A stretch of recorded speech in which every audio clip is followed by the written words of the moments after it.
Hey, good evening. Wow, hot mic. Welcome, welcome. We're having a few issues with our sound system, so I apologize for people who are feeling the pain in their ears. Hopefully that won't happen again. Expresso yourself, Coffeehouse. Yay! I'm Shirley. This is my wife, Leah. She's on the sound system. I have a voice, so I'm doing the hosting. Our friend Allison is doing the filming on Medfield TV camera. They're nice enough to get us the camera every month. And I want to welcome you. This is the UU Church of Medfield, a very strong community that is in such support of social justice, and they're gracious enough to, there's a feedback, they're gracious enough to let us use this space, because the funds we raise help this historic building that was built in 1651. Isn't that hard to get in? Was it? It was, that one burned down, I think, so this is like from the 70s. But we're standing on sacred ground here, so. So I want to start tonight by saying that we have coffee coming because our coffee maker did not make the coffee. So it is on its way, and we have tea and we have treats that have been made for us. Starbucks no longer sponsors us, so we have to do it on our own. So tonight's theme is we're all immigrants, and if you'd like to be on the open mic, it does not have to be exactly about immigrants. Linda, you do? Okay, I'll put you on the list.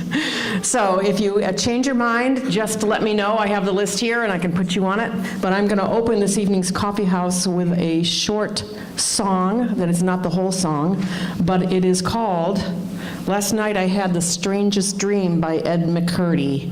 And I don't know if people will probably recognize it. A cappella. Last night I had the strangest dream I'd ever dreamed before. I dreamed the world had all agreed to put an end to war. I dreamed I saw a mighty room filled with women and with men, and the paper they were signing said they'd never fight again. And when the paper all was signed and 1,000,000 copies made, they all joined hands and bowed their heads, and grateful prayers were prayed. In the light of immigration, immigrants, yeah, so thank you. So our open mic rules are you can do anything you want, sing a song, tell a tale, read your poetry, read somebody else's poetry. Somebody suggested 5 minutes of meditative silence. That's probably going to be pushing it, but it would work for me. And we're doing 5 minutes, 6 minutes apiece. And again, if you'd like to sign up, just let me know. Open mic will start now, and we will take a break just a little bit before 8, and then we will have our feature, and we'll go from there. Right? Who's our feature? Who's our feature? Helena. Yes. I've heard wonderful, wonderful things about Helena, and I need to find your bio so I can read it, but I need a little time for that. So our first open mic. Aw, Libby, you're number 1 on the list. I am. I thought it was number 2. Well, you are, but there's no number 1, so it's number 1. This is Libby. Let's give her a hand.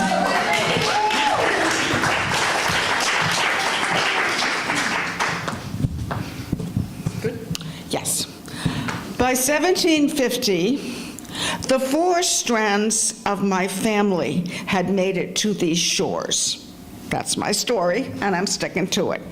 So the Hales from England were in this country, and the Hamiltons from Scotland, and the Zellers from the Netherlands, and the Freiermuths from Germany. Yes, that was my maiden name, F-R-I-E-R-M-O-O-D. Yes, it means free spirit. At least that's what I told them at Mixers.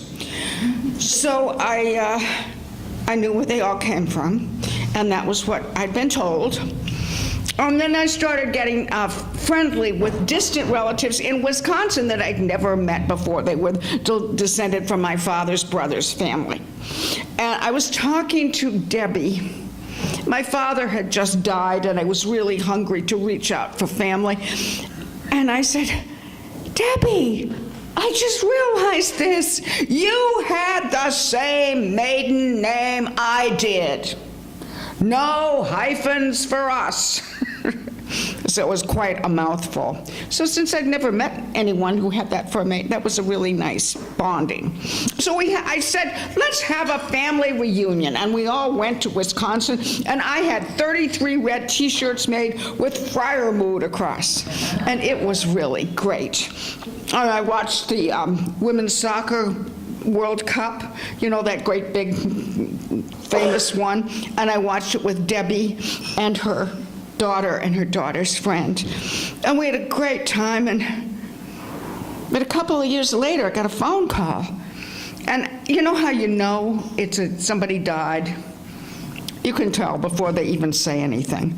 So I was sure it was going to be my cousin Jerry, who was in his 70s, and no, it was Debbie. She was 52, and she'd had an aneurysm. She was also a volleyball coach, and she bonded with me and my father, who had introduced volleyball into the Olympics. So I knew this family, the Freiermuths, and it started out with Jacob and Reuben. But then Debbie's little sister called me up, and she said, I've been working with this guy from Utah, Mormon, of course, who's been doing our family history, and he could read the old German. And our family name isn't Freiermuth. I said, it's not? She said, no, it's really Detler. But the Burgermeister in the little village in Germany wouldn't let him come to this country because he'd skip out on the army. So he wasn't allowed to go. But his godfather was Freiermuth. And that was how he got to this country, with the aid of his godfather. So it just goes to show you, you never know what is hiding in your genes. There's this wonderful book called The Stranger in My Genes, which is, so that's my immigrant story.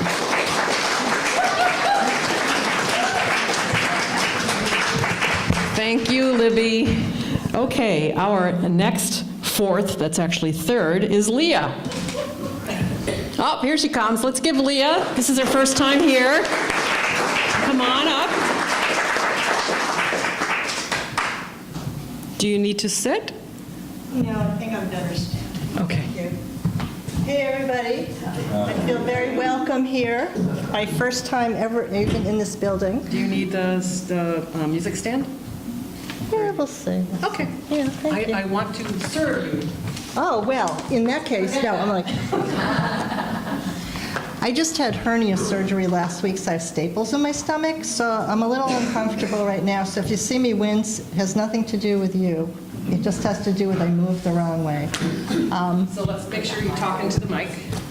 You can all hear me without the mic, can you? You cannot. Oh. So you can do it right here.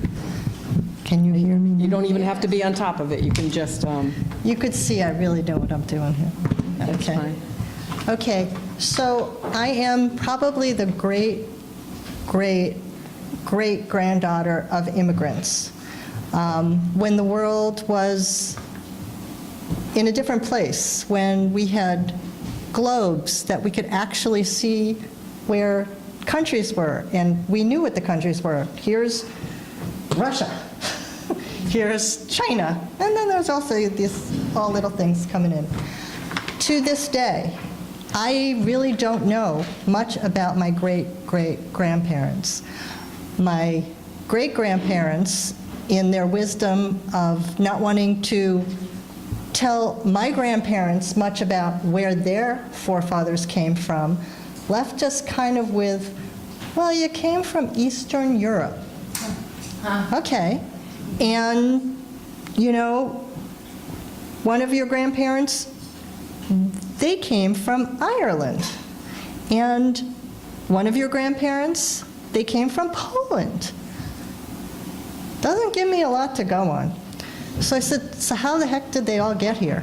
Okay, well, there's a potato famine, I hear, that we read about, that was in Ireland.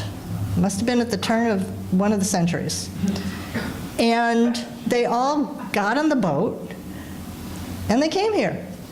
Like, never in my life would I have ever known until my mother, my daughter's grandmother, said to my daughter, oh, you're doing a genealogy report. I could tell you all about this. Okay, so here I am, 30 years old, say, I never knew we came from Irish heritage. I never knew we came from, oh yeah. So the things you learn, you don't learn when you're growing up unless you specifically ask the questions. So I say, ask. I still don't have all the answers. I still don't know. I don't even know the names of my grandparents on my father's side. I don't even know their names. My parents, in their wisdom, wanted to make sure, no, we're not going to go back there. We are not going to do anything. You're American, we're staying American, and you don't need to know who did this, who did that. And I feel like it was part of a lost childhood. Sorry. That's good. It was part of a lost childhood, and I don't know where it went. So I wasn't even going to say anything about this, but I started thinking about it. It would be really nice to know, and all the Google searches and all the people that I think knew anything about my family really lead me back to the same thing. I know a lot about my grandparents, but I don't know anything about their parents. So I'm just assuming we came from good stock, we were good people, we're here now, okay, we'll go from there. Maybe hundreds of years from now, there will be a way to go back in the time machine to see where we actually did come from. But until then, we're all here, we're all strong. I thank you for listening to me. I was going to read some poetry, but, you know, this is much more interesting. So thank you very much. Thank you. It's not easy getting up here sometimes. So more power to anybody who wants to. Lucinda, do you want to do anything tonight? Okay, just asking. I'm going to break this up a little bit and sing another song. And I'm going to be accompanied by the song on my phone, but I need my sound person to plug my phone in. He wants to be on the open. All right, thank you. Ready? Yeah. So just, yeah. This is called No Boundaries by Linda Worcester.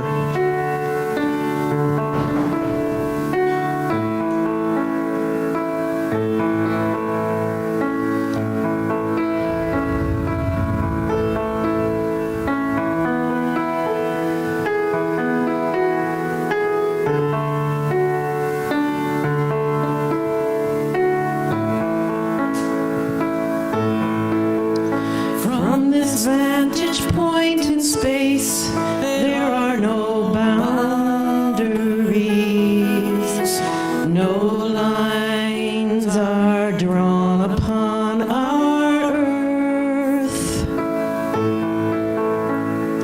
Now is the time to see our planet as one place.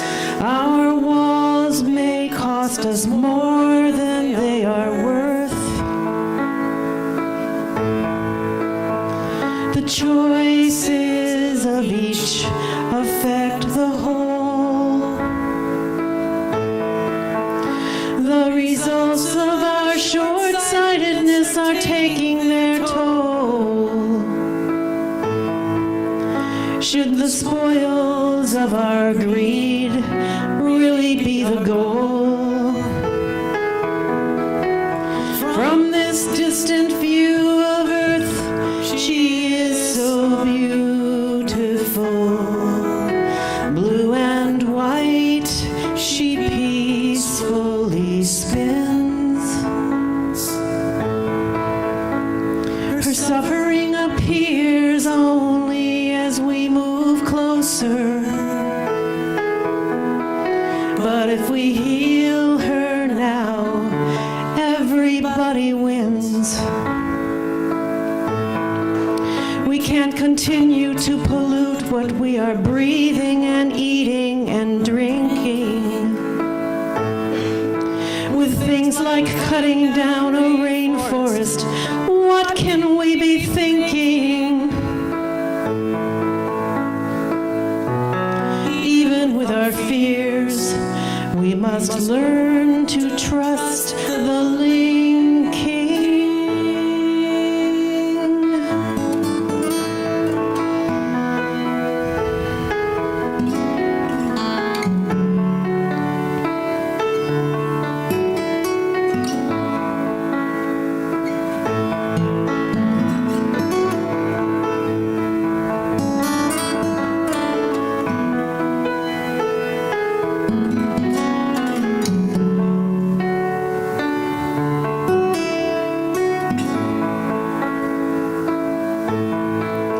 From this vantage point in space, there are no boundaries.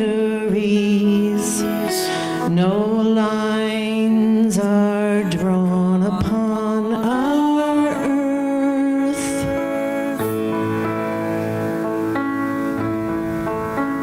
Isn't that a beautiful song? Thank you.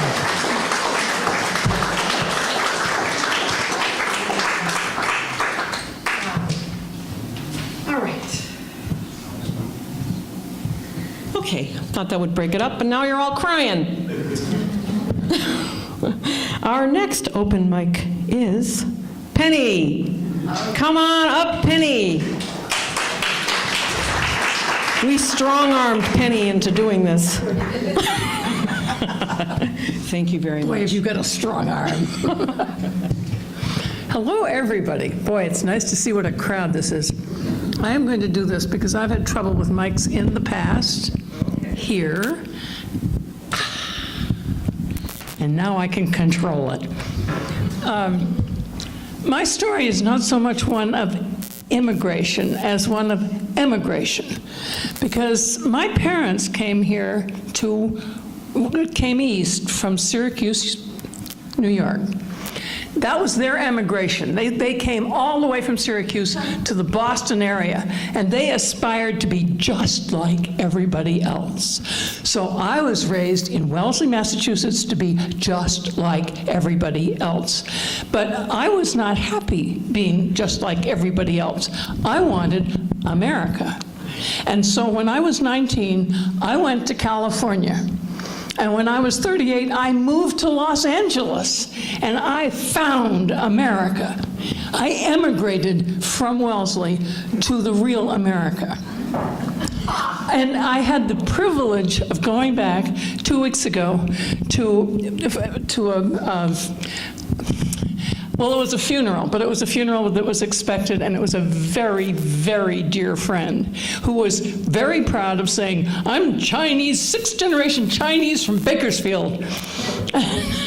Michael's whole family, all 22 strong of them, were there, all Chinese, and except his daughter's husband, who was Indian. So I looked out at I of course spoke at the funeral, because if you go 3,000 miles, you're entitled to speak, and I looked at those faces, those dear, familiar faces from all over this country and all over the world, and they were all smiling at me and welcoming me because they were my family. I hadn't seen them in 9 years, and they treated me like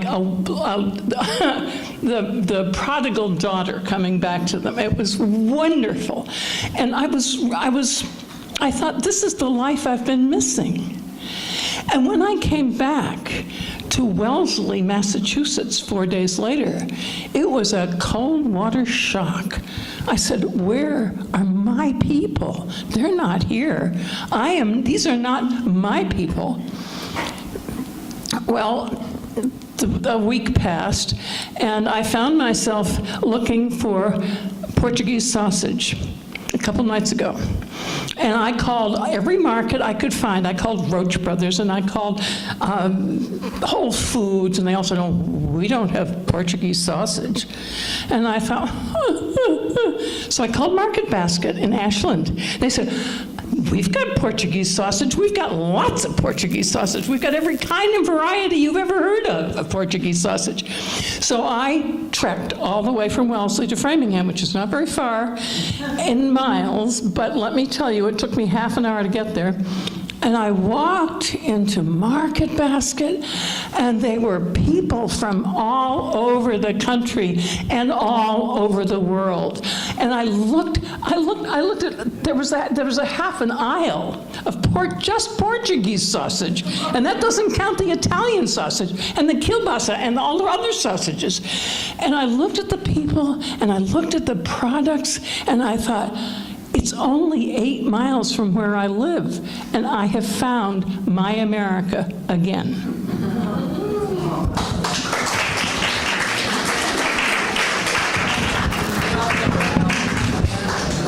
I can't do it. I can't deal with this microphone. That's yours. Thank you, Penny. Wow, and to think you weren't going to do that. All right. Okay, our next open mic is Mr. Fred Davis. Come on down, Fred. I haven't caught up with you yet from Faneuil Hall. Exactly. All right, well, thanks. I haven't spoken here before, and so bear with me, please. I appreciate it. I look forward to speaking about the topic I'm going to mention in great length, perhaps at my synagogue sometime this next year. The topic basically is that we went on a what I call a mega roots tour this summer, and we just got back a month ago, and I feel like it's going to take me many months to still process. I was gone for 3 weeks in Eastern Europe. So I found out an hour ago that, see this is the Takara little chopstick thing. I found out an hour ago that the topic tonight was immigration, and I thought I couldn't pass up the opportunity. So a couple of thoughts. And actually what I want to talk about, with all the travelogue I could go on about the places where my family came from, it's really 3 thoughts. And one is my thought, one is somebody else's thought, and the other is one I'd throw out for everybody. If I could just remember all those 3, we'll be all set. So before we went on this trip, I had never been to Eastern Europe, and all my family is from various places in Eastern Europe, and it was an awesome trip. Lucinda and I went with our 2 sons, 2 grown sons and daughter-in-law. It was fantastic. We went to Lithuania, Poland, Prague, and Vienna. Quite an itinerary, and if you're just a traveler, there's great places to go, and the cities are hopping and exciting, and it's fantastic. Okay. But I went with all this stuff in my head. I wasn't just a traveler. So I'll start with this one. Before I went, I'll throw in a couple of Yiddish words. And today, I don't know, people might not even realize they're Yiddish words. I was schmoozing with a friend who's not Jewish, and just somebody, actually an acquaintance, and he said, so we're going on this big trip, so where are you going? And I said, big roots tour, Eastern Europe. And the next thing he said, perfectly normal, natural thing to say was, are you going to see any family members there? Any cousins still there? Any relatives still there? And I think, oh yeah, that's a normal thing to say, right? If somebody's going back to Italy, for instance, perhaps there's still family. So not for the Jews of Eastern Europe, it's not a normal thing to imagine. But he wouldn't know that, no. But it just was such a clash in my head, all of a sudden. And I've been thinking about this stuff for 30 years. I'm a Jewish genealogist. I was president of the Jewish Genealogical Society of Greater Boston. I've spoken on genealogy to Jews many, many times in Medfield, actually. One time, that's another story. Okay. So right there, big clash. I had this concept in my head, and so that brings me to the next concept. So actually, one of the things that got us there was the Jewish Genealogical Conference, the annual international conference. This year was August in Warsaw, Poland, and it was the first time it was ever held in Eastern Europe after 30 years of holding this thing. So I said, okay, that's going to get us to go, finally. So there I was arriving with 800 other Jews from around the world to Warsaw, and I was looking through, there's 5 days of conference sessions, and I'm looking through the sessions, and I'm thinking, the session that's missing would go like this. It would say, do you hear that voice from your grandparent? And if so, you need to go to this session. And that voice would be saying, you're going where? Don't you remember what I told you? They killed everybody. Nobody is left. Why would you want to go back to such a place? Okay, and it could be said in Yiddish, it could be said in Hebrew, and it could be plaintive and screaming and, okay. So I've had that in my head, aspects of that in my head all my life. So I try to go with an open mind, but I'm telling you, this stuff is in my head. So we go, and we do have a great time. Did I say the food was great? The food was great. We had a wonderful time. But, we're visiting, and, folks here may have traveled to Eastern Europe and gone to Auschwitz. It's a very common thing to do. We went to a form of that where 1,300 people were shot all at once, and I know 15 of them that were related to me. So I could go on a lot, as I said. I'll try to wrap this up by saying that what I came back with was a question, really, and this is what I'm going to offer to anybody who wants to talk to me about this subject in the next year or so. It's a question, really. So here we are now, 70 years after the Holocaust, and if you go to Eastern Europe at all, whether you're Jewish or not, have Jewish ancestry or not, doesn't matter, you're going to be faced with this stuff one way or another. The Jews are not there anymore. The Jews, there's small Jewish communities where there used to be massive Jewish communities, and those that are there, I was going to say struggling. That's not really fair, but they're doing what they're doing. But they're small. They're small. And the question that I'll leave you with, which is the one that I keep thinking of, and I saw a whole range of answers, was, well, what should it be like? It's 70 years later. It's a whole generations have come and gone. There are Lithuanians, there are Poles, there are Viennese, etc., who have lived their whole lives and don't remember when there were massive amount of Jews in these towns and cities. And so it's sort of a thought experiment. What should it be like? And we saw a range, and that's what I'll leave it with. Vienna, that's where my grandmother, whose voice I hear, was from. And, Vienna has a lot of issues still about the Jews. I don't think they've fully processed. Poland, we didn't go to Germany, by the way, but Poland at the other end was amazing. There's so few Jews there, and there's so many non-Jewish Poles who are actively and voluntarily doing good things to memorialize and honor the Jewish culture that was there for 1,000 years. So who could imagine that? That's amazing. That blows the mind of anybody who thinks about this. It was fantastic to see. But, I leave you with that open question. The Jews have left, but what should be there? And it's a great question. Okay, thank you, folks. Thank you so much, Fred. That was very thoughtful and quite an experience that changed your life. Our next open mic is Miss Barbara. Let's welcome Barbara.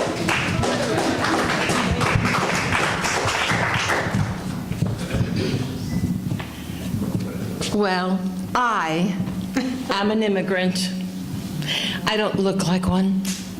I don't sound like one, but I'm a hyphenated American and very proud of it. But I'm not here to tell you my immigration story today. I was sharing my immigration story with my friend Margaret Ewan, who is the director of the Red Silk Dancers of Chinatown in New York. We were partners, we performed assemblies together, we worked together. So in one of the concerts I produced, I talked about my father came to America from a small island in Greece, Paros, where I was born. He jumped ship. Came to New York, jumped ship. That was a saying they used in the old days. You came in, you told the captain you'd be back on after the weekend, he'd give you a pass, and then you say, and then you'd go and you'd find your compatriots. In my case, Astoria, Queens, Little Athens, America's Little Athens. And he would go to the restaurant, hide in the kitchen, work there until immigration came. They say, "Live on a Satios immigration here." He'd go out the back door, go back to the ship, go back to Greece. He eventually came legally, but he, quote, jumped ship several times. I'm telling this to Margaret Ewan, and we performed it together, and she said, "Barbara, I'm not a storyteller, I'm a dancer." She said, "But I'm going to tell you about my father." I said, "Okay." Margaret was actually born in New York City, in Chinatown, and when she was a little girl, her mother and father took her back to China. So she speaks with an accent, and so she came back as an adult. Well, her father, Mr. Ewan, was born in a small, remote village far from the big city. But when he was about 22 years old, big Chinese family, his mother told him that it was time for him to go out on his own, and, you know, they really couldn't feed all those mouths, just like the folktales we tell. So Mr. Ewan left the village and went into the port of Beijing, or wherever it was, and got on a Chinese merchant marine ship. And he traveled around the world, the way my father did, from Greece around. But Mr. Ewan wound up on a ship in New York Harbor opposite Red Hook, Brooklyn.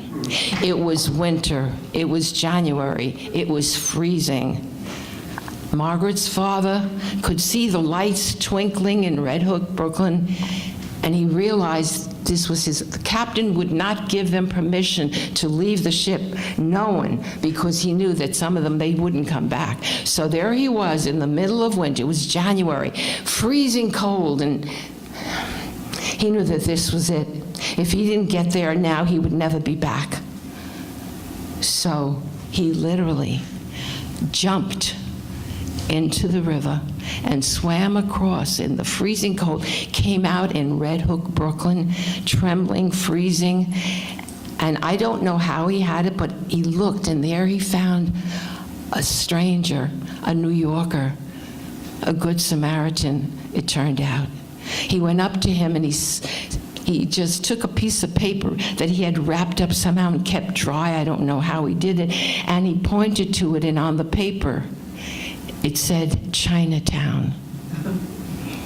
This New Yorker looked at it, and he took the man who was dripping wet. He gestured him, "Come with me." And he hailed a New York City taxi. And he went over, and the taxi pulled up, and the taxi driver said, "Would you take this man to Chinatown?"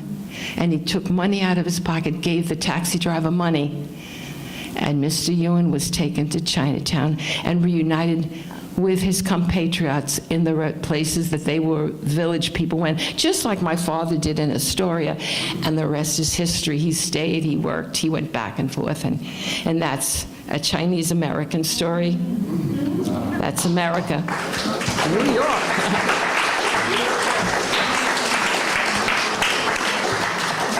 You told that with such detail that I was right there. It was great. Thank you, Barbara. Okay, our next open mic is Joe. Where is Joe? Oh, there is Joe. Let's give Joe a hand. Yay, Joe. Oh, thank you, Shirley. Well, they didn't twist my arm to come here. I was motivated by saving $5. And being an engineer, I did 6 minutes times 10, $50 an hour. I could live with that. Actually, at my age, I'd probably be happy with $5. But anyway, so since I compromised my artistic principles, I said, I'm really going to try hard to relate something about immigrants. Well, I was born, Linda was born.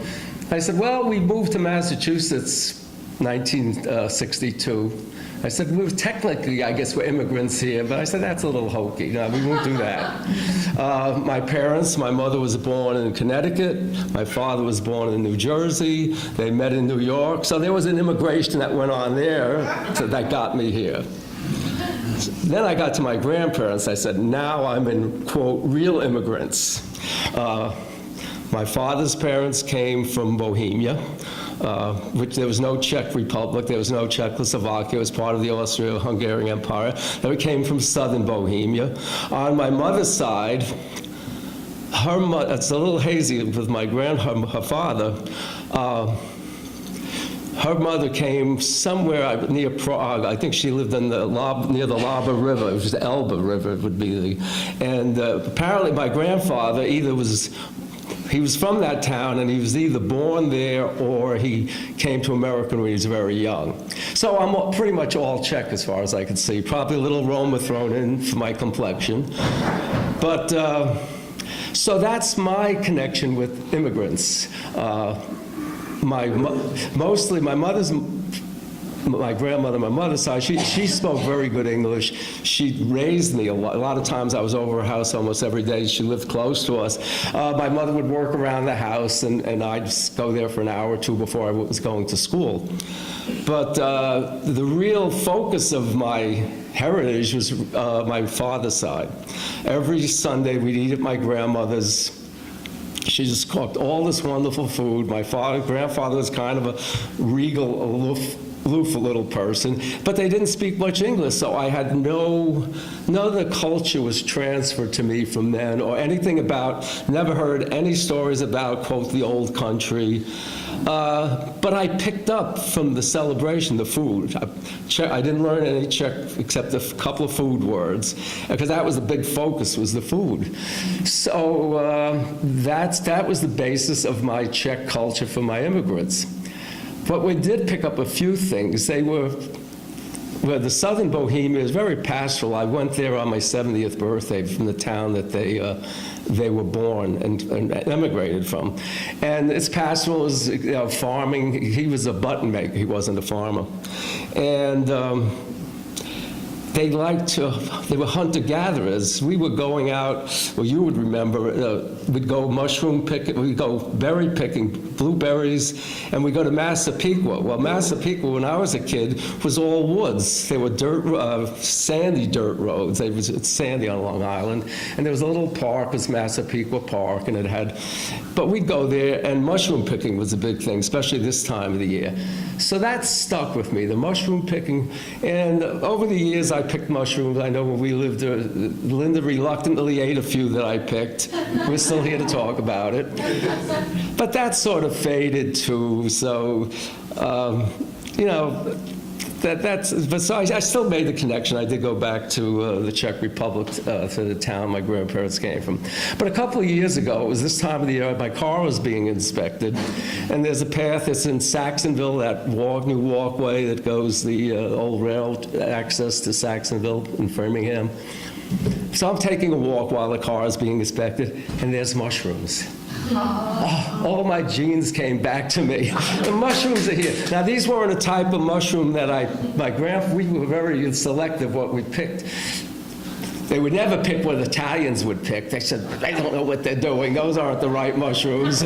So we picked only our certain. This wasn't a mushroom that we picked, but it was an edible one. I had done some research like 20, 30 years before. And they're very fragile. They're inky caps, so you can't buy them at a store because they deteriorate within hours. But these were nice. They big standing up. I was sort of savoring, I'm going to have lunch, my mushrooms. But then a story came back to me. I was about 11. I reconstructed this story, and we were mushroom picking. We were mushroom picking in the fall. There's a type of mushroom that's very sticky on top, and leaves fall on it, very hard to find. So my father comes up to me and says, "Joey, don't pick the easy ones. Let Grandpa pick those." So dutifully, I don't know, my grandfather probably thought I was a lousy Czech that couldn't pick mushrooms in plain sight. But, I did my duty. But then I started doing the math. 11, he was 65 years older than me.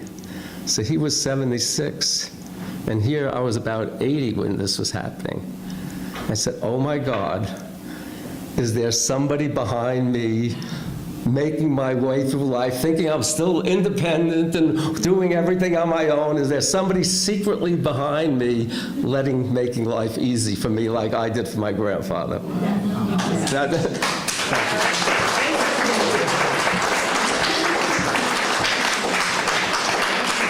That's a question I ask myself often at this age. Okay, our next open mic, her name is Polly Urban, and she is a musician, and I don't know where she is. I didn't know you were having it now. Oh, yep. Okay, my guitar's in the car still. Oh, I'm sorry. oh, okay. Well, Thea, do you want to go first? Tell a joke. Anybody want to tell a joke? Yeah. Happy birthday. Marion. Is there anybody else's birthday tonight besides Marion? Huh?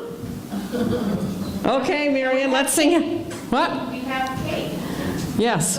Okay, quick happy birthday to Marion. We're going to really embarrass you. Happy birthday to you. Happy birthday to you. Happy birthday, dear Marion. Happy birthday to you. Yay.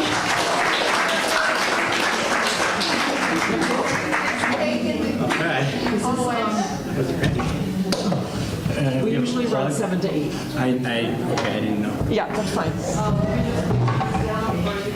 You don't have a plug? Yes, we do. I just want to make sure it's down for you. Sorry, I'm having an anxiety attack right now, so I'll be all right. You'll be all right. It is all okay. Thanks. We're a very, very friendly crowd, right? I appreciate it. We are welcoming and it's absolutely no problem. Yes, so, yeah. I bill myself as Polly and the Dirty Dozen. These are the Dirty Dozen right here. And they have to, 12-string, they have to agree with each other, or you're not going to hear the euphony you want. So this is going to take me. I'm sorry for being so unprepared. It's okay. It's okay. We are all very patient, right? Yeah.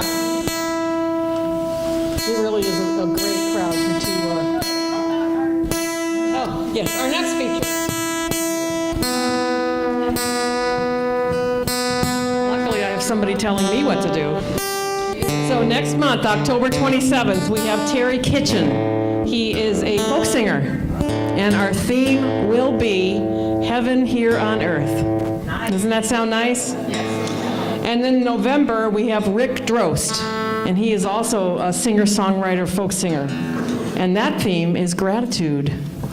So there's postcards on every table, and we have them in the front as well. Please keep eating all the sweets. And what about December? Oh, December, Thea and I are in an international folk band, and we are creating an international folk dancing event with a caller, and there's 9 people in the band.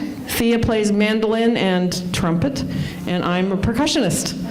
So, and singer. So it's a lot of fun. And Susan back there is a guitarist, huh? And they're great. We heard. Yeah, we did it last year. It was a lot of fun. We did it in You ready? April. I think so. Everybody loved all the dancing. It was great. All right. So, let's give a hand to Polly. Hi. So, yeah. Believe it or not, I've been in Medfield, living here pretty much my whole life since like 1971. But my first 50 years were not as a woman, and now I'm a woman. And this is, thank you. And don't forget to vote in November. Yes on 3, please. So, all right, I'm going to do this little, let's see. I'm so not prepared. I'll do this one. Yeah, I'll do this one.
So I'm going to do one more quick one, I guess. One more quick one? No time? All right, very good. That's good. Is it down? Okay. All right, well, I did one. Come back. I will. Once a month, right? Yes. The last Uh-oh. Saturday, Last Saturday. every month, we'll give you a postcard, All right. and don't go away, All right. okay? And have some food. Okay, yeah, just eat. Thank you. Wow, we start this thinking that we might have extra time, and then whammo, we are almost out of time. Our last open mic, of course, is Miss Thea. Let's welcome her, Miss Thea.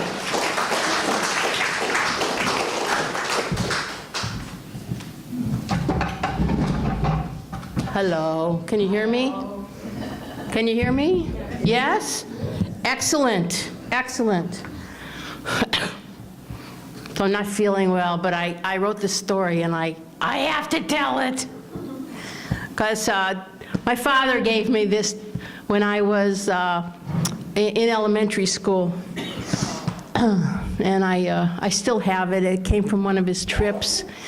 And he was a theoretical physicist, and he loved teaching me mathematics. That's what all the numbers are for. And he could calculate anything. He could calculate the age of the Earth. He could calculate the average age of a civilization. He could calculate the perfect amount of time to put toast in a toaster. He just loved calculating things. And he would teach me math because he was very enthusiastic about it, and he would use the Socratic method.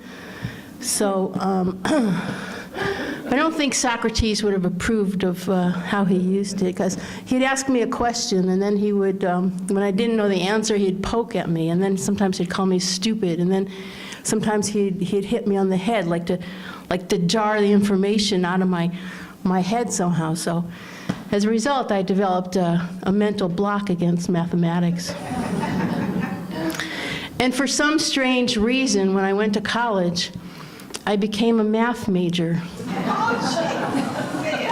Well, that didn't last long. So I dropped out of college and I went bumming around Guatemala, and I started teaching in an elementary school. I was teaching geography and reading and math.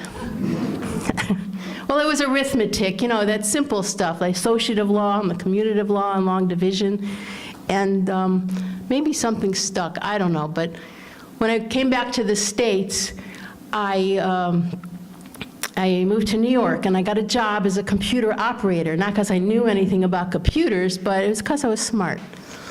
And in 1971, computers, you know, took up the whole size of this room, and I was the operator. And in those days, to program a computer, you'd use those Hollerith cards, you know, those 80-column punch cards, and I'd take a stack of those, a fistful of them, and I'd slam them into the multifunction card machine. I'd put the weight on the top, and I'd punch the start button, and the machine would just suck all those cards down, and then the lights on the console would go lighting up. It was so exciting, these red lights and green lights and yellow lights. And then every once in a while, I'll stop, and I'd have to go like look in binary to see what the error was and look it up in the manual to figure it out. And then in hexadecimal, I dialed in the correction to get the machine running again. So when I finished reading all the manuals about this computer, I went back to college, and I got my degree in computer science. And then I got my master's degree in computer engineering, because I just loved computers. I loved how they were. I loved the CPU. I loved the memory, how these long wires would go into the memory bits, and then perpendicular to them were other wires, and out came the answer on one of those wires. It was great. I mean, I wanted to build computers, so I wanted to do computer architecture. So I went to UMass, and I started graduate school there. And the first course I had to take was Fundamentals of Cybernetics. And I remember my teacher, Dr. David McDonald, he's standing up at the front of the room. He's got a long ponytail, braided ponytail, and he's talking about, excuse me, he's talking about the cerebellum in your brain and how there's these granule cells with wires, axons going one way, and then there's these Purkinje cells with axons going the other way, and the signals would come out of one of the Purkinje cells and they would light up. And I'm thinking, this is a computer. It's in our brains. I mean, why study anything else? Learn how to build computers by studying our brain. So I started studying computational neuroscience. And it was great. I was learning so much. And then I had to take a course on computability theory. Now, computability theory is the abstract fundamentals of mathematics. And I knew I was in trouble. It never dawned on me that computational neuroscience had math involved in it. Anyway, I'm taking this course on computability theory. I'm failing it. I get to the end of the semester and I go to the teacher and I said, I got to talk to you about my grade here. I can't fail. And he said to me, psi equals psi sub 0. And I said, I don't understand.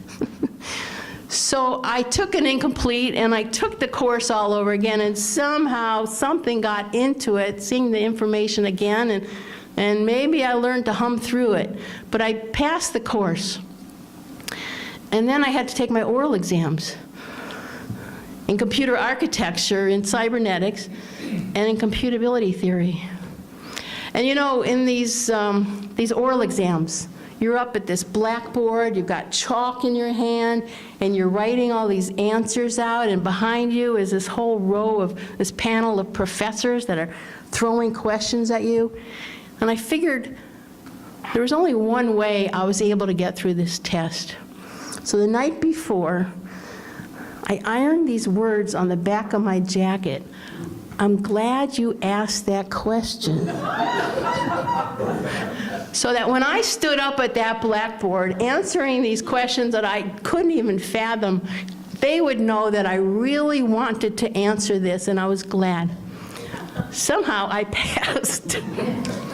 And there I was. I finished my dissertation, and I defended it, and there I was, a computational neuroscientist with a mental block against mathematics. So I realized I could not really contribute to this field. So I tried to figure out what was the equivalent, best thing that I can be other than being a neuroscientist. What could I be? And I decided that was to be a poet. Well, to earn a living, I programmed toys. And one of the first toys that I programmed was a calculator. And I was trying to figure out how to do this, and I went and asked my dad, well, how do you build a calculator? And he's, you know, theoretical, first principles, trying to explain this to me, and I said, I'm going to have to do this myself. So I'm trying to figure this out, and I did. I figured out how to build and design a calculator with a long division and the associative law and the commutative law and all that arithmetic in there. I figured it out. I had such a feeling of power. You know, in 1958, Isaac Asimov wrote this science fiction story about this world in the future where everything was controlled by computers. And this young man, he figures out how to reverse engineer the computers, and he figures out how to do arithmetic on paper. The story is called The Feeling of Power. That's what I felt like, this incredible surge that I could do something. I could do this arithmetic and this math. And it was enough of a feeling to let me forgive my father for abusing me with Socrates' Socratic method. I mean, after all, he did give me this brain, and he did give me this curiosity. And you may say that I'm an immigrant to the world of mathematics. But I like to calculate things now. I mean, I calculate the average number of people that we have here at Expresso every month.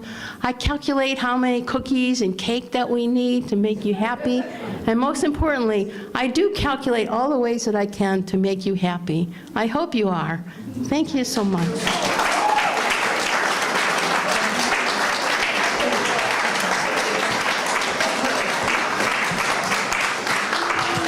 Fascinating, fascinating. Okay, so we're going to take a break, and we'll let you know when we start up again so we can get Helena set up. And please help yourself to coffee, tea, and sweet. And there's fresh birthday cake back there. And brownies. Freshly made brownies. Okay, we have to get started. It's already 8:20, and Helena has a wonderful set, but she needs time. So let's get everybody back in their seats. I'm going to introduce, should I say doctor? Yeah. Up.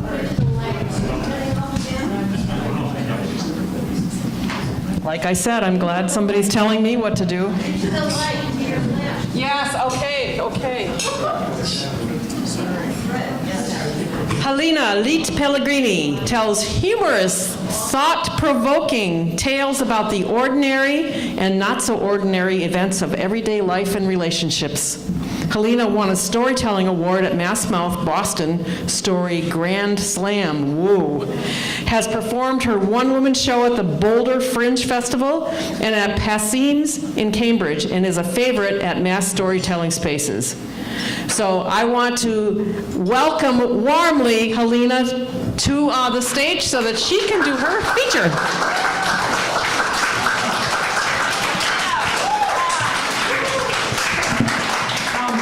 Am I on? Oh, yeah. Okay. It's good to be here. It began with a dream, a reverie, really. It was one of those times, tough times in life, when you wonder things like, is that all there is, my friends?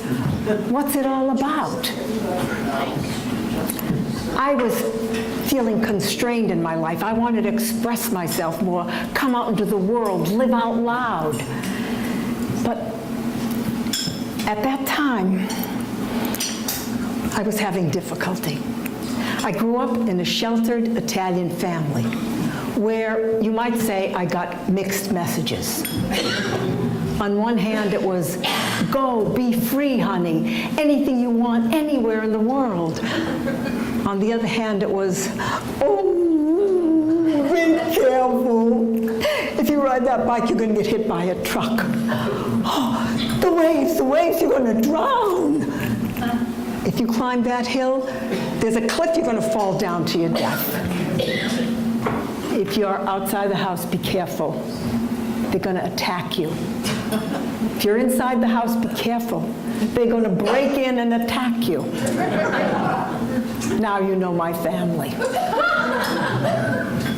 As you can imagine, I didn't grow up to be a very adventurous person. But at that time in my life when I was struggling, when I wanted to break free, I decided to play a little game with myself. Okay, Helena, pretend, imagine you really are free. Go, do anything, anywhere. No one would have to know but me. Closed my eyes, took a few deep breaths, and these words bubbled up into my consciousness. St. Louis, Missouri. Of all the glorious places on the planet, I get St. Louis, Missouri. I love the ocean, and Missouri's some landlocked place. The only thing I know about St. Louis is that it has a golden arch. Next, up bubbles an image, and now I see myself running through the Gateway Arch in St. Louis. I'm looking for more freedom in my life, And the best I can do is run through half a McDonald's sign. After a while, a little light bulb goes off. My grandfather's name is Luigi de Santis. Translation, Louis of the Saints, St. Louis. Now, I believe stories are alive, and they call us to them. Is that you, Papa? Is there something I'm supposed to unravel here? What's the story? I always felt some ambivalence, some reticence about telling Papa Luigi stories. But when I think of him, I often remember an old photograph that always intrigued me. It was taken in 1913, and in it, Papa, with a big black flouncy tie, is standing with a group of men, women, and children in what looks like a Sunday picnic in the park, East Park, Worcester, maybe. I was young when I found the picture and asked my mother about it. She said, well, the family doesn't talk very much about this. These are anarchists, and Papa was one of them. See this man? That's Bartolomeo Vanzetti, and he stayed in Nana and Papa's house when he came to Worcester. A few years later, he and Niccolo Sacco were arrested for robbery and murder. A lot of people all over the world said that it was because they were immigrants, that they weren't guilty. A lot of people tried to save them, but in the end, they were executed. I heard the words. A few years ago, I was telling some people about this old photograph I had of Papa with Vanzetti. Turns out, I'm talking to a historian whose special focus is the Sacco and Vanzetti case, and at that time, he's researching the year Vanzetti spent in Worcester, the year he very well may have become radicalized, 1913. What are the chances? Is that you again, Papa? Now I feel I have to tell the story. The call is getting louder. At that point, my mother was 96 and living in St. Patrick's nursing home. I became exquisitely aware that there might not be much time left to hear the old stories. Up until she was 90, her memory was so intact, but the few years after took their toll. Places, people, events cascaded into one another. But on that day, when I wanted to eke out what still I could, it was amazing. She was clear and back to being a little girl at her father's knee. I loved his ideas. My sisters and brother always wanted to run out and play, but I'd like to stay in the little room with him where he would read Dante and Zola and listen to Verdi and tell me all about them. But I was young then. When I grew up, I got upset. I saw how different he was from the other fathers. I wanted him to be like them. She saw me taking notes. What are you doing? Are you writing this down? Are you going to tell anybody? Who are you going to tell? At 96, when her mind is being ravaged, where she might still not remember her children and her husband, she let me know that the fear she was feeling was still palpable. I said, no, Mom, it's okay. That was a long time ago. It's okay to tell the story. She said, it is? Really? Well, that question got me, because my very next thought was, I don't know if it really is okay, even now. So now what? To tell or not to tell? Papa Luigi. My memories are scattered. I remember how Papa looked. A trim, elegant man, not in his fashion, not in clothes, but elegant in his presence. Papa had a full mustache, neath twinkling dark eyes, and black wavy hair that hardly grayed through his 70s, 80s, and 90s. Papa lived to be 99, 3 months short of his 100th birthday.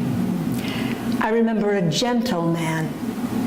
Papa loved to fish, but he never used a bait or a hook. He didn't want to hurt the fish. The beauty of fishing is not in catching the fish. There was a time in Florida when Papa was about 90 and he was mugged by some guys who stole his wallet. Maybe he had $5 in it. Why they gotta knock me down? If somebody asks me for money, they needed it more than I do. If they ask me, I give it to them. Why they gotta knock me down? I remember growing up in the family compound in Worcester, where those three-decker houses sprouted all over the place at the turn of the last century. There was our three-decker with Nana and Papa on the first floor, Auntie Jo on the second. We lived on the third. Uncle Libro lived in the little house next door. Auntie Bina moved into the second floor of her mother-in-law's house, and everybody cried when Auntie Addie moved away, 1 mile down the road. I remember that everyone was in such a hurry to assimilate, to become American as soon as possible. The chant was, "Don't speak Italian to the kids." Only Papa resisted. Italian was la più bella lingua del mondo, the most beautiful language in the world. He didn't want to ruinare la bocca, ruin his mouth. Parlando italiano è come si canto. Speaking Italian is like singing. The family was actually happy that Papa hardly spoke English. That way, they won't be able to understand all those things he's saying. What things? Who's they? Papa liked simple things. His food fresh and healthy. No thick Sunday gravies with all the brajolles and meatballs and sometimes sausage to make it even richer and thicker. No, Papa loved simple marinara sauces with tomatoes that literally jumped from the garden into the pan onto the plate. I remember watching Papa intently as he would prepare a favorite dish of his, arancio sotto l'acqua, oranges underwater. I remember thinking, what bland and boring food Papa likes. But I would be transported watching him peel the orange, slice it into rounds, lay it on a plate, sprinkle water, maybe olive oil and whatever else I don't remember. And then he would eat. But he wasn't just eating. 50 years later, I was in a restaurant in La Bella Sicilia, Sicily, and we were served blood oranges and some exquisitely flavored water. With my first bite, that taste was such a sensation that I had an epiphany. Ah, Papa, now I understand the difference between the name of something and the essence of that thing itself. Orange, orange. I remember Papa's little room, the same one my mother had sat in with him. This seemed the place that held the seeds of what made Papa different. There were stacks of Italian newspapers, books in Italian, among them his treasured volume of, and I can almost hear Papa's voice as he would proclaim, La Divina Commedia. On Saturday afternoons, the opera was broadcast live from the Met to Papa's little room. His favorite opera was La Traviata, and he always liked to quote Giuseppe Verdi, who said the 3 most important things in life: il pane, l'amore, e la musica. Sometimes we'd hear scratchy sounds on the old Victrola singing, and Papa, who's that? Enrico Caruso. The cellar was where Papa engaged in his cabinet-making craft. And because he was an artisan, he was known as Master Luigi. I remember the big saws and all those carpentry tools and the stacks of wood he used to make chairs and bookcases and chests for his children and grandchildren. And of course, there were the endless jars of canned tomatoes that made sure we had that sunny, summery taste all winter long. I remember Papa coveted very little. He loved his cigars, Panatellas, Coronas, the cheaper the better. You could give Papa no better gift than a box of those old stogies. We'd try. Papa, here's a new sweater. I'm got a sweater. Papa had all old clothes clean. My grandmother Marianina saw to that. People would say, Master Luigi, why don't you buy some new clothes? You could have looked better. Now, the Italian community was fairly contained at the time.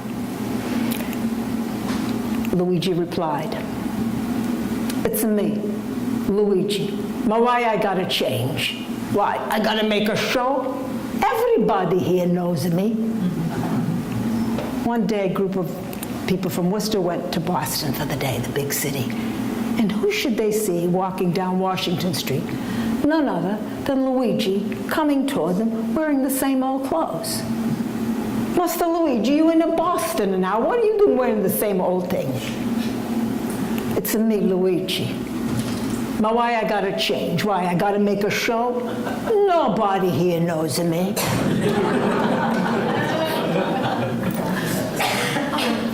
Some of these stories about Papa I remember, and some of what my mother told me. One time she said, when you were young, you always wanted to hear the family stories, and I would tell them, but I would add a little more, and I always made them nice. Wait a minute, I gotta do an aside here. What do we really know about the stories we hear? I mean, I have my memories, my mother has hers. She's telling me the same stories, and I'm filtering them through my 10, 20, 30, 50, 60-year-old mind. And she's telling the same stories at different ages and sensibilities in her life. So really, what's the story? Papa Luigi was born in Bisceglie, Provincia di Bari in Italy in 1879, firstborn son of Maria and Pasquale de Santis. His two younger brothers were Emanuele and Armando. They agreed that their father, Pasquale, an educated man, a customs official, was a beautiful father. He bought us things, he brought us places, he spent time with us. Papa Luigi was 19 years old in 1898 when he reluctantly went into the Italian Navy. He came back filled with anarchist ideas that had been spreading across Europe and Italy in the latter half of the 1800s.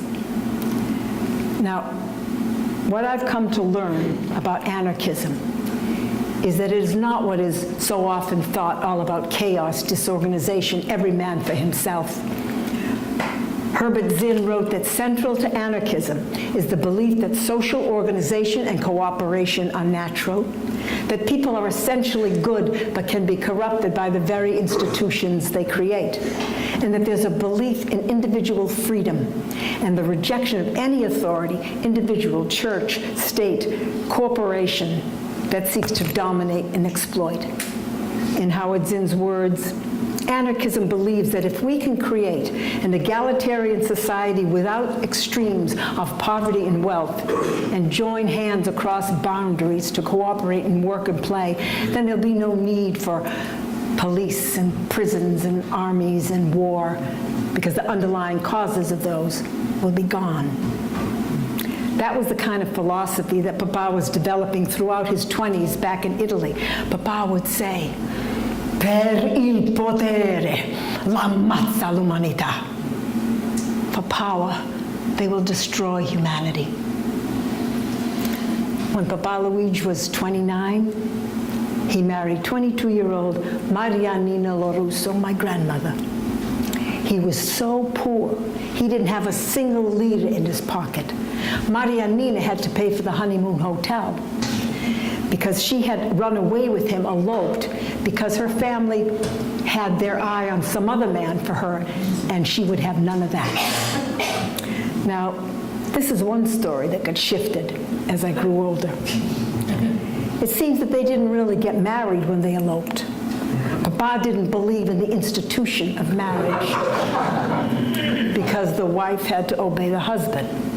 What? He owns her? That's enough freedom. You don't own anybody. But the social stigma of living in sin was too much for Maria Nina, so she wanted to get married. Papa finally relented. After a couple of months, he went to get a license, but he insisted he was not going to be married in the church. Neighbors convinced him that maybe he could have the priest, but the priest would have to come to the house. As the story goes, said that the priest whispered to Papa, "I believe like you, but let's please Maria Nina." Papa never wanted to admit that he'd been married by a priest in the church. For him, it was always church, no good. Christ the good, church, no. When I was young, when I asked my mother, why doesn't Papa like the priests in the church? She said, he doesn't believe they tell the people the truth. He believes that the priests, like the politicians, will lie to the people to keep them ignorant so that they can have more control over them. She said, but when I grew older, I wanted to check out things for myself, and I went to check out some churches. I would come back and say, Pa, the churches seem fine. We would argue, but we always were able to think for ourselves. A generation later, we grandchildren, for kicks, would sometimes dare to taunt Papa. We could get a fire going. All we had to do was mention church. Papa, church is good. Church no good. Papa, when you walk by the church, you bow your head like this. No, I go like this.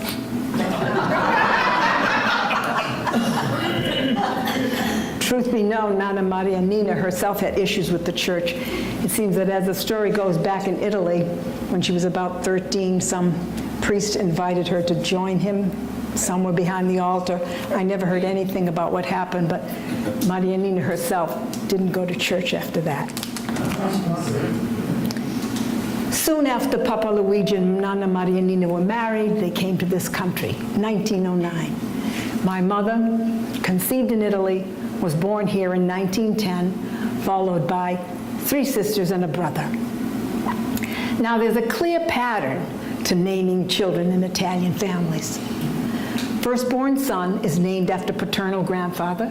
Secondborn son, first, second, the maternal grandfather. Firstborn daughter, paternal grandmother. Secondborn daughter, maternal grandmother. After you run out of parents on both sides, you start naming it after aunts and uncles according to their order of birth. Now, you don't have to get any of this. The only thing that's interesting is that if you ever wondered why in Italian families so many first cousins have the same name. A bunch of Dominics and Angelos or Marias and Angelinas. At first, Papa kept to this pattern for naming his children.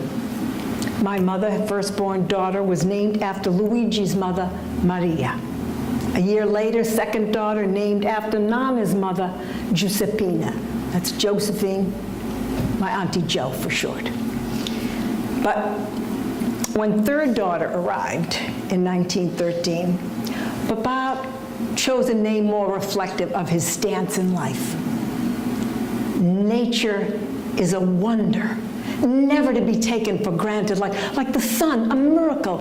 Every day it rises. Che bella cosa, una giornata il sole. And so third-born daughter is named Alba. Translation, dawn. In the diminutive, Albina, my Auntie Bina.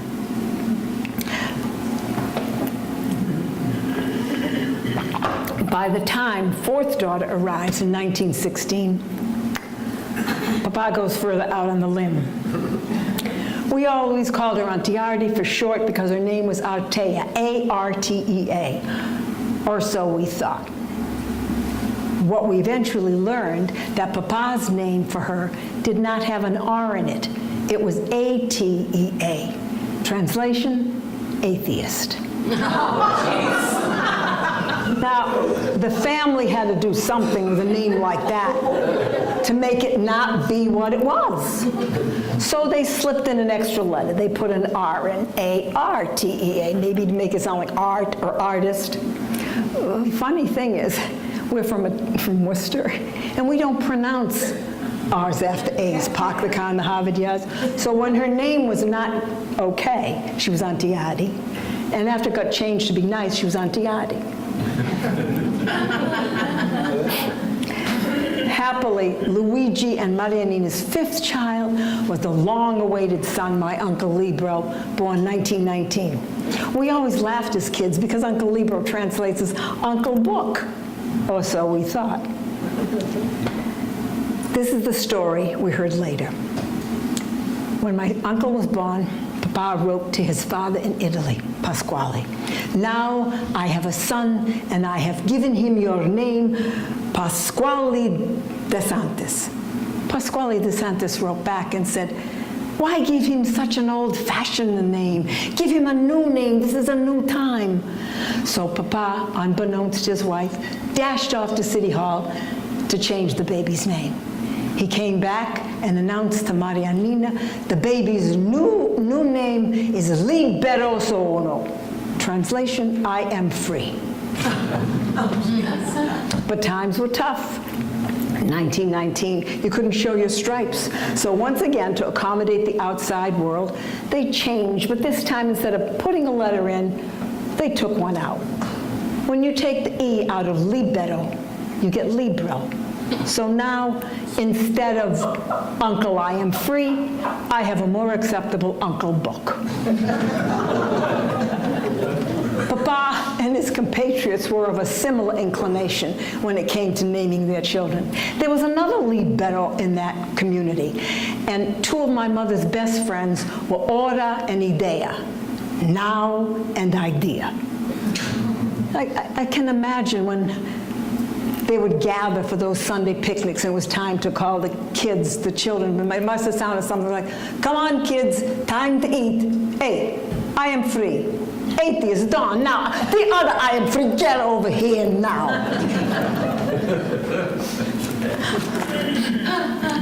The years from 1910 to 1920 were difficult for immigrant families. Children were growing up, and it was harder to make ends meet. Now, there's a question here about Papa's relationship to work. He'd have a job here, work a few days there, nothing reliable or consistent. There were remarks made in the family like, "Well, you know, Papa never busted his hump." He was always futzing around in the cellar making those picture frames. Nana used to yell at him to get off the couch, and she'd say, "Leave me alone, go away, I got a nailed into my head." What we know Papa loved to do was to converse intensely with like-minded friends, sit in his rocking chair, smoke one of those old stogies down to the nubbins, read a book, listen to an opera.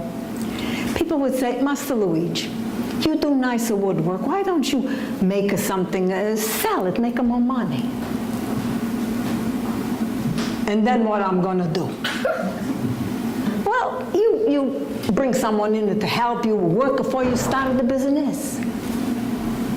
And then what I'm gonna do? Well, then you keep growing the business, make more money. You really make money. Then what I'm gonna do? Well, then you get big enough, or you make enough money, you sell the businesses, take it easy, do whatever you want to do. Let me think here. You're telling me I gotta stop doing what I'm doing now so I can end up doing what I'm doing now?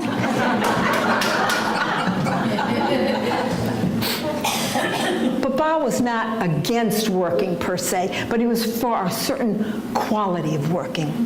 He had a particular attitude about work. Bisogna lavorare a piacere. You have to work as it pleases you. You work as the creative juices flow.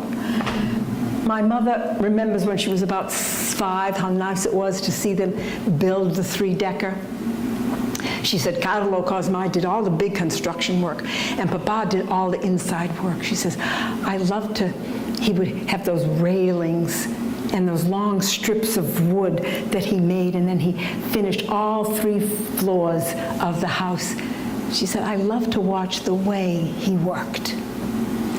So for Papa, working from love is not work. There's a joy, a flow. He walked, moved measuredly as if his body was saying, everything will get it done in its own time. But let's be fair here. There were 5 kids to feed and clothe, and sometimes it was, what do you mean, a piacere? We got to have the food on the table and now. That was my grandmother, Marianina. She could be scary.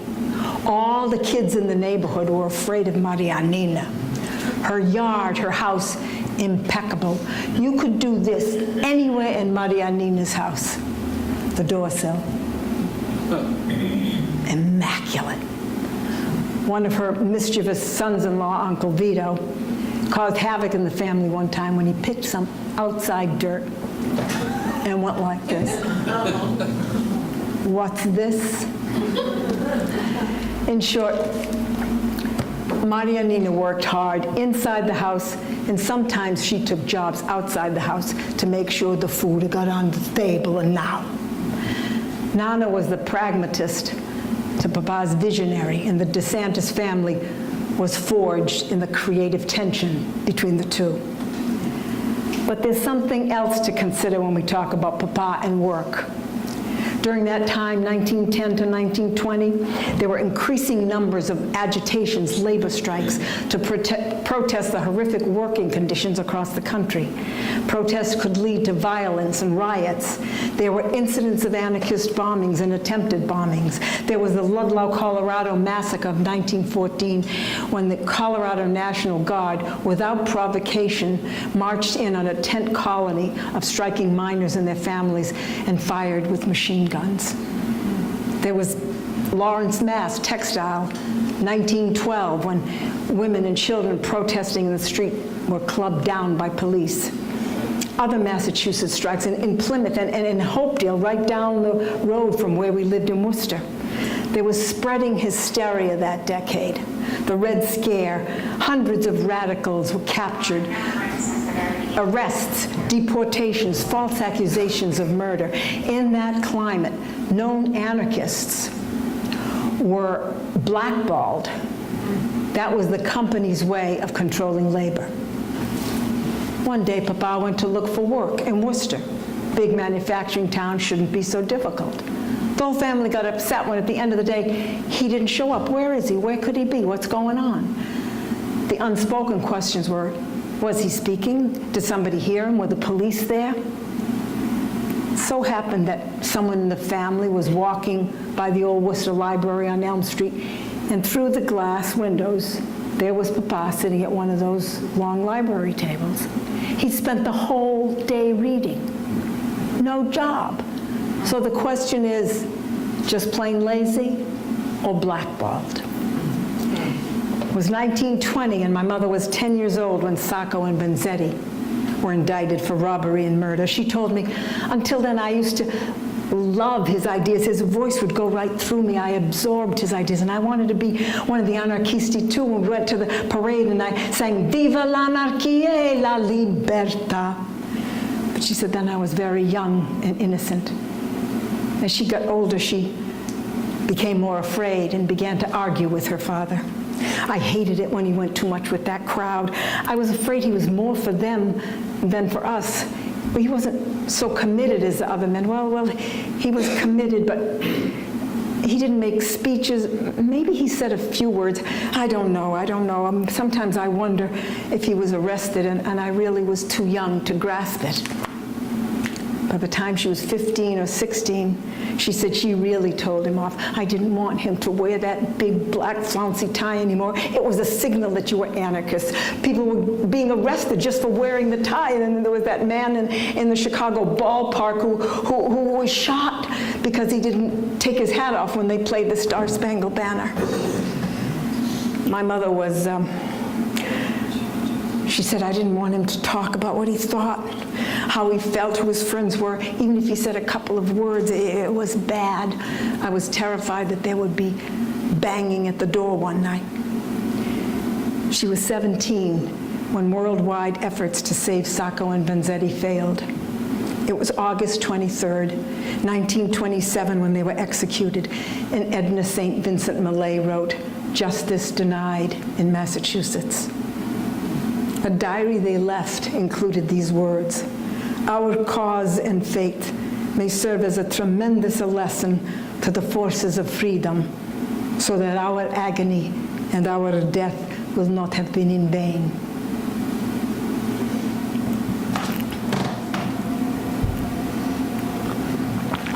Around that time, something else was happening in the DeSantis family.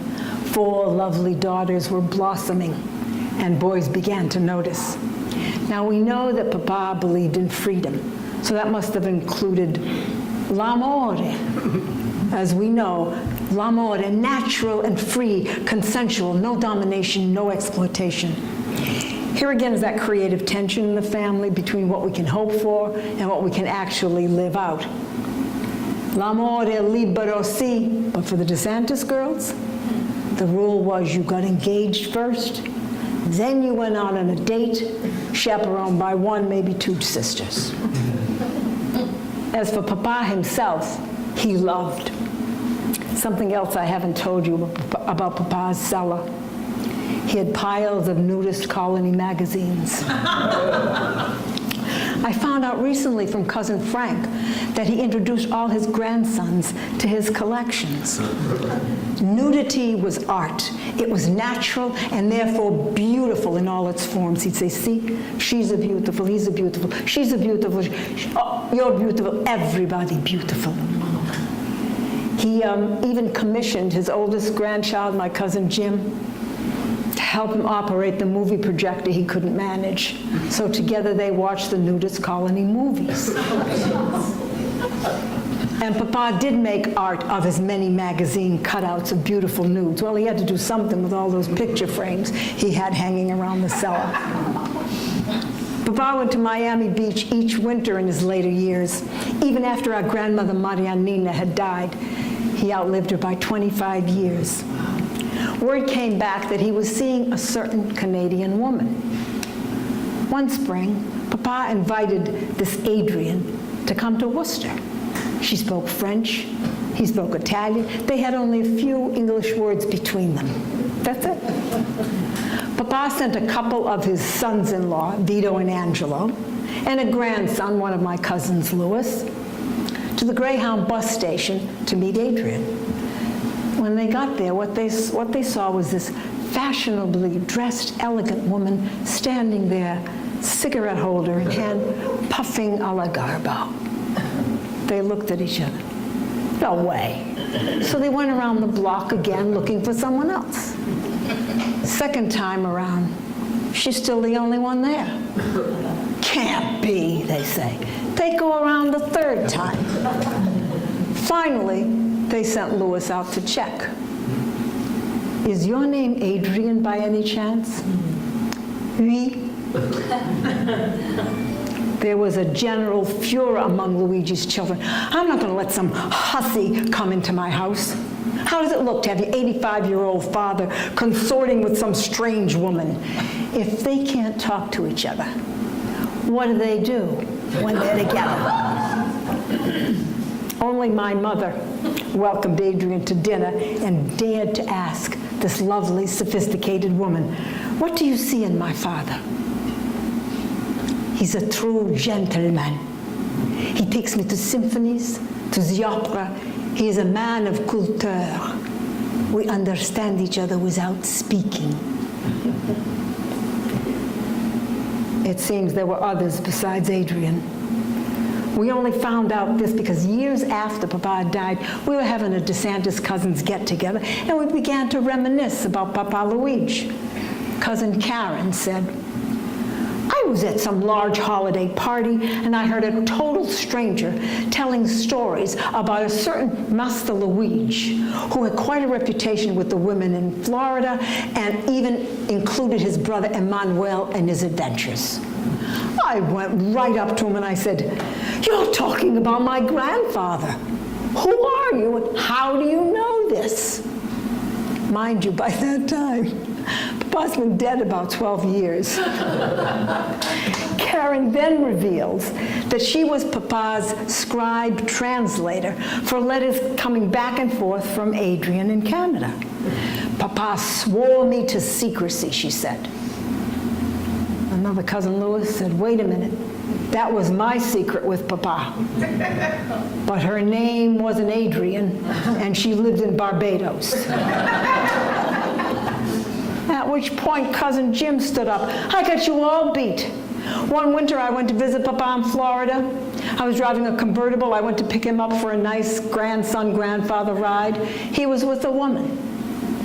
I opened the door for them to get into the front seat with me, and Papa started, no, no, no, no, no. You put the roof down, we go in the back. But Papa, it's going to be cold with the roof, with the top down.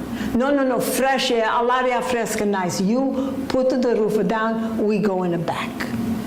He said, how do you think I felt?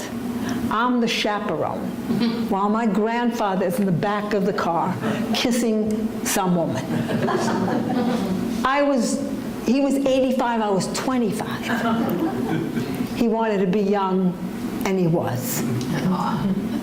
In 1974, when Papa was 95 years old, he wrote to his just married grandson and namesake, Louis DeSantis. Carissimi sposi, dearest newlyweds, viva l'amore, all in capital letters like this, viva l'amore.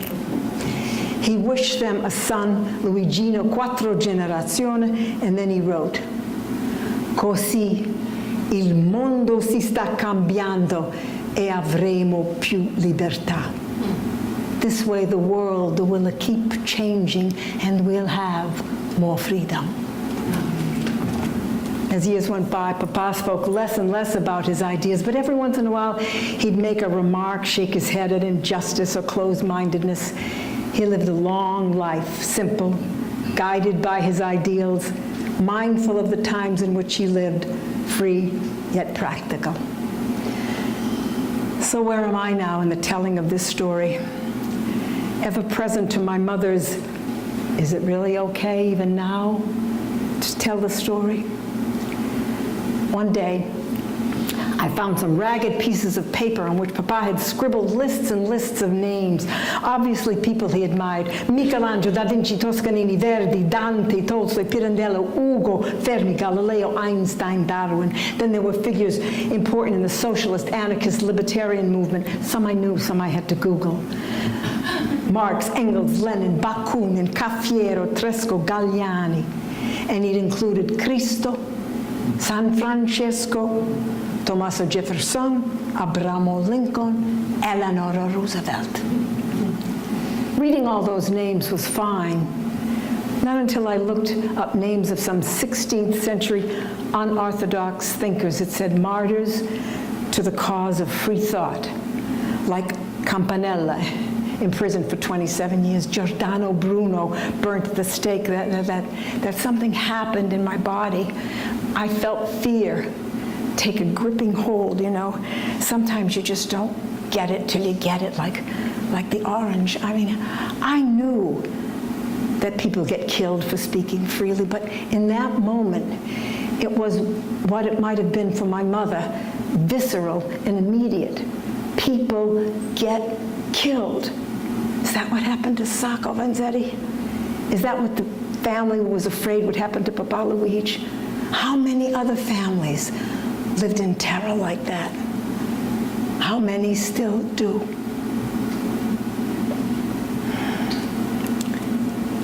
I imagine now that my family's fears that everything's dangerous find find their roots in that time in our family history. And feel like that can keep spreading, generalizing in families. So it's not just the fear of your physical safety, but if you come out into the world, live out loud. How about the fear that you'll be rejected simply for being different, having different beliefs? That fear that who you are and what you believe will be reduced to little boxes, labels like Italian or anarchist, misunderstood ones at that. Yes, there were anarchists who were violent, but that's not the whole picture. What was done in the name of anarchism is not anarchism itself. No, no. None of us reducible to little boxes. And how about the fear that you'll be thought foolish and Pollyannish because what you want to say is so simple. You are beautiful. It's all about love, about not bullying, taking advantage. It's about working and playing together. It's about laughing and crying together through the ups and downs of this grand journey we're all on. Isn't it something how powerful stuff like fears can get passed down the generations? All this time, my reticence about telling Papa's stories is my mother's fear trapped in me. Time to break free. Time to use the fierce energy of fear to step into courage. Time to step out of that old pattern and into new degrees of freedom. All through my teenage years, I had this troublesome recurring dream. In it, Papa Luigi was the gatekeeper for our compound. And when it came time for all the kids to go out and play, he would raise this arch and we'd all run through. He'd lower it when it came time to return. He'd raise it again, and then we'd all come running back. But each time, before I could get home, Papa would slam down the arch, and I would be stuck outside. Why won't you let me come home, Papa? Why do you leave me out? I knew he loved me. It was a troublesome dream, and then I grew up and forgot about it. But now that I remember, my St. Louis reverie, that old nightmare has turned into a guiding vision. I see Papa's smiling face. Stay out some more. You don't have to run home so soon. Go, tell the story, be free. I know. Home is nicer, safer, but also too tight. Don't be afraid, you can be practical. Go tell the story. What's the story? You're free, whatever story you want. Some people will like, some people don't like. Go tell. Mom, it's okay. I just told the story and it really is okay. Look, Mom, I'm living out loud. Thank you, Papa. Ti amo.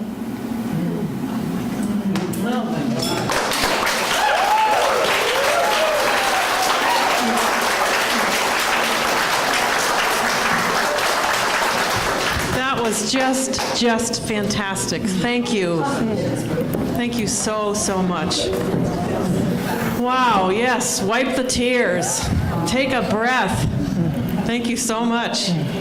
That's the end of our coffee house, and nobody's going anywhere. Thank you so much for coming. What an incredible night. Every one of you have made this night just spectacular. It has had an energy of its own engine, so we really appreciate it. So don't forget, next month, the last Saturday of the month, but I can't remember what it is now, October... 27th. Thank you, 27th, yes. Come join us again. Bring a poem, bring a song. You're welcome here, whatever you want to do. And Trace Savills, safe travels. What did she say? You're going to Greece. And Thea and I are going to Greece and Italy on Thursday for a much-needed vacation, first time. Thank you, thank you, thank you. Yes, and please help yourself. Coffee, cake, tea. Thank you.